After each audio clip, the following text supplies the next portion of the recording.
I'm going to teach you how to cut long, curly hair in this video. I'll show you a variety of simple and understandable techniques. My name is Michael Holm and I've been cutting hair for 21 years.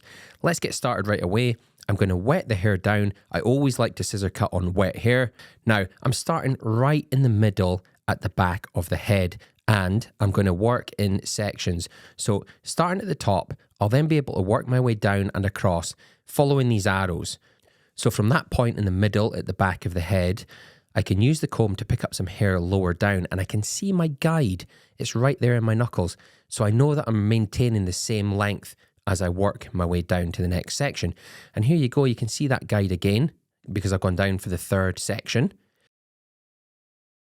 Now that you've cut that third section, you can step across to the next set of arrows, the next set of down arrows, and repeat that process. So we pull the hair out. You can see that there's a little guide there, a little short area. And I'm going to follow that. So that's the short hair that I already cut in my first section. And I'll work my way down from the middle down to the bottom again. And then once I've got to the bottom, I can just step across again to the next section over. This is a methodical way of working. When you're scissor cutting, it's really important that you do follow some kind of pattern. What I'm showing you here is not necessarily the only way to scissor cut hair, but this is a pattern that I like to use and it works. It keeps it all in order. Now that I've gone from the middle over at the right hand side, I can then work my way over to the left hand side. So we're repeating the process, working across towards the other side, the other ear, and you can see the guide there. I just work down to the guide. Now this method isn't the most refined, but it's a good way to take down the majority of the bulk. I like to take quite a lot of hair off. I really do enjoy it. I mean, just taking a half inch off of long hair, it almost feels completely pointless. So the fact that I'm getting to remove quite a fair bit of hair here, it helps, and it helps me to show you exactly how to create a shape in hair. What does that mean, shape? Well, shape basically refers to what's left. How's the hair going to sit? When it's left, when you're finished cutting it, what will it look like? Now remember that this is curly hair, so when I'm finished with the scissor work and I've dried it all off, it's going to recoil. It'll all curl and bunch up. So I need to think when I'm cutting, how's it going to look at the end of the haircut? So I've removed a lot of the bulk here. Now I need to think about how I'm going to refine this at the back. So if you look at these arrows here, I'm going to pull the hair out onto the comb using a scissor over comb fashion. Now, I'm letting the hair just relax on the comb. I'm not pulling it out with my fingers because it's curly hair. And what I do with my fingers, if I put it under tension, it's not going to recoil like that. It'll be different. It's going to sit differently. So I like it to be very relaxed on the comb. When I started this haircut, the hair was too long to actually use this technique. It would have collapsed or it would have actually pulled in too much. I wouldn't have been able to do it. But the length that I have here is actually sufficient for cutting like this. In the members only section of this channel, if you've seen my video on angles, then you'll understand what 90 degrees is. And in this instance, I'm basically just pulling out all the hair at 90 degrees from the scalp, no matter where it is. So if it's above the occipital bone, I'm lifting it a little bit higher. And if I get down towards the nape of the neck, the angle of the head, I'm pulling out at 90 degrees from there so that I have a uniform length all the way around. Uniform basically meaning it's just the same length all the way around. Now I'm pulling back some more hair from the top here, and what I want to do is cut across the back of the crown. The crown is that point on the head that is opposite the chin, at the very point at the top of the head where your hair kind of spirals out from. So I'm going to cut all the way across the crown here, but I've found my length. I found the short hair falling away when I picked up that section, and I can work across. You see that short hair in my fingertips there?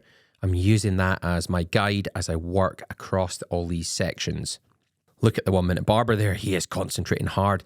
Actually, what I'm doing is I'm looking for my guide. I'm looking for the short hair from the previous section each time I pick a section up.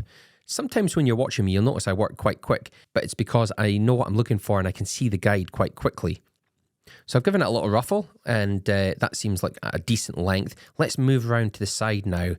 I'm going to section this area off, and then I can start picking up sections just like I did at the back. So I can work from the back to the front using these sections here, and then I'm going to form a little perimeter around the ear and the face. So I pick up and I'm looking for the short hair again, okay? I've already picked up the short hair in my first section, so let's pick up some more, and I'll try and find the short hair in amongst that.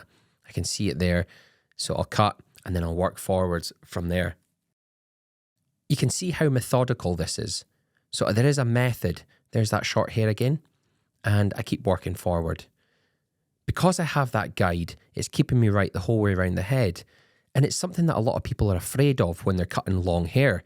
It's getting lost. You get lost in the haircut. You can't find your guide. You find that you're taking more and more hair off and it's getting shorter and shorter. Well, if that's the case, just slow down and make your sections a little bit thinner. That's the best advice I could give you, is to try and make your sections thinner and cleaner. The good news about long hair is it's very forgiving, and also curly hair is very forgiving. So if you have a combination of both, well, you can break the rules a little bit. You can get away with imperfections because it does curl in, and if you're a millimeter or two out, even a centimeter, it's almost impossible to notice. So, I mean, try to make it perfect, but if it's not, don't worry, the hair will forgive you. That said, if you're working on straight and coarse hair, make the effort to be perfect, because that hair does not forgive you and it reveals every scissor mark. You know, if you're a millimeter or two out, it's visible. So that type of hair, unless the person's going to be styling it with some kind of styling product regularly, as in every day, and they're going to be putting a lot of texture in it, you must make sure that your haircut is as perfect as it can be.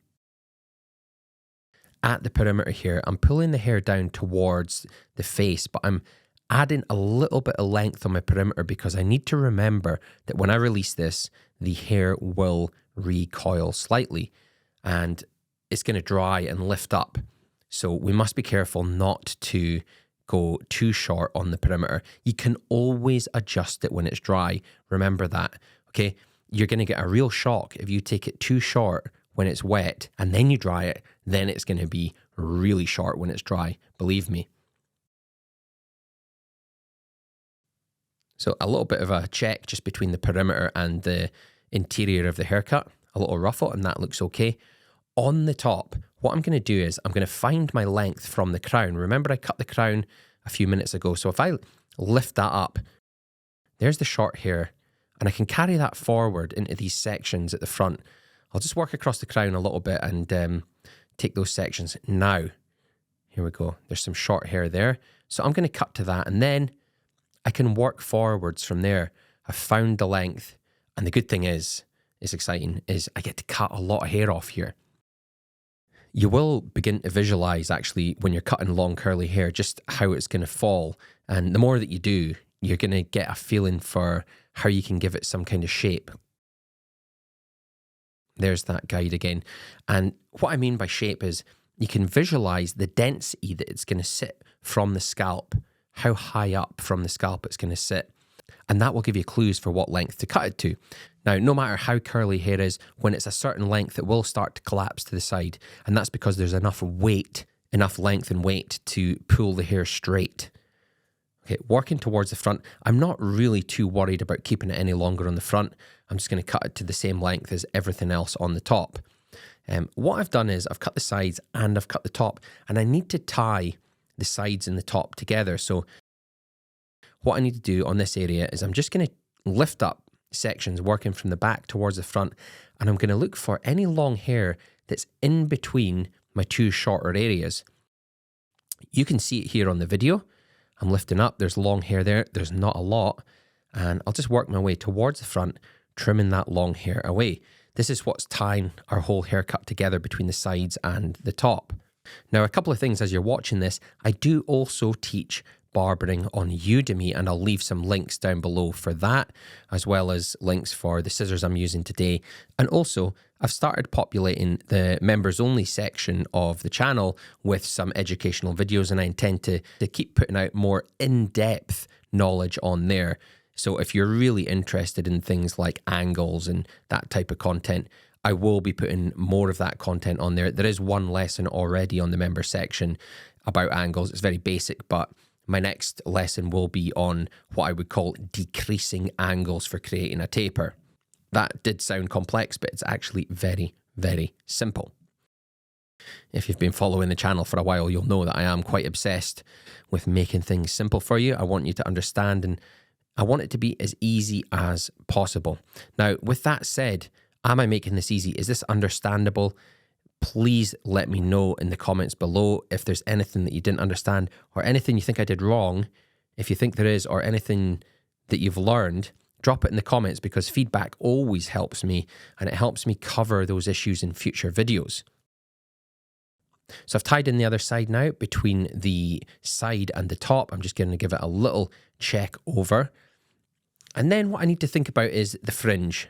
There's a really useful technique that you can use with a fringe, which is to pull the hair down onto the bridge of the nose and trim across the fingers there. Now, that's what you would do if you had straight hair, and that would give you a perfect length to leave the hair on the eyebrow. But with this hair, I have to go a little bit longer. So I'm halfway down the nose. I'm pulling it down with my fingers, halfway down the nose, because I have to factor in how much the hair is going to lift up once it's dry. And I keep emphasizing that point.